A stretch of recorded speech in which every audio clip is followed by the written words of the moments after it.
திண்டுக்கல் மாவட்டம் வத்தலக்குண்டு அருகே நடைபெற்ற மாட்டு வண்டி பந்தயத்தில் 100க்கும் மேற்பட்ட காளைகள் சீறி பாய்ந்தன. தும்மலப்பட்டி ஸ்ரீ முத்தாளம்மன் கோயில் திருவிழாவை முன்னிட்டு இரட்டை மாட்டு வண்டி பந்தயம் நடைபெற்றது. 3 பிரிவுகளாக நடைபெற்ற பந்தயத்தில் பல்வேறு மாவட்டங்களைச் சேர்ந்தவர்கள் காளைகளுடன் கலந்து கொண்டனர்.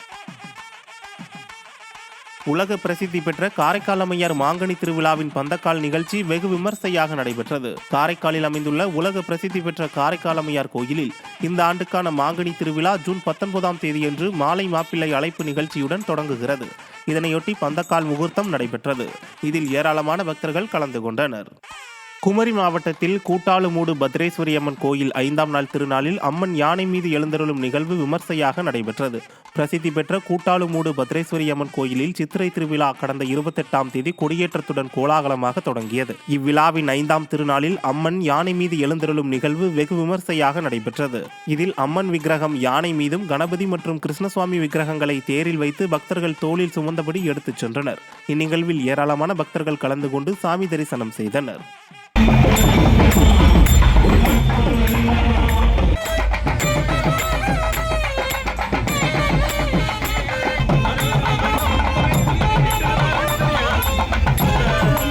காஞ்சிபுரம் அருகே விஷார் கிராமத்தில் அகத்தியர் மகரிஷி திருக்கோயிலில் கும்பாபிஷேக விழா வெகு விமர்சையாக நடைபெற்றது.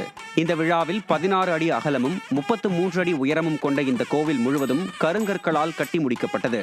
இதன் ராஜகோபுரத்தின் மீது சிவாச்சாரியார் வேத மந்திரங்கள் முழங்க அகத்தியர் மகரிஷி திருக்கோவில் கோபுரத்திற்கு புனித நீர் ஊற்றி மகா கும்பாபிஷேக விழா நடைபெற்றது.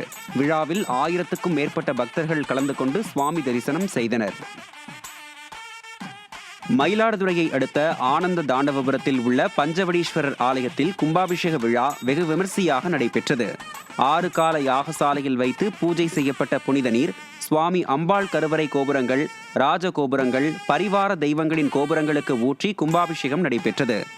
இதைத் தொடர்ந்து மகா தீபாராதனை நடைபெற்றதில் ஆயிரக்கணக்கான பக்தர்கள் கலந்து கொண்டு சாமி தரிசனம் செய்தனர்.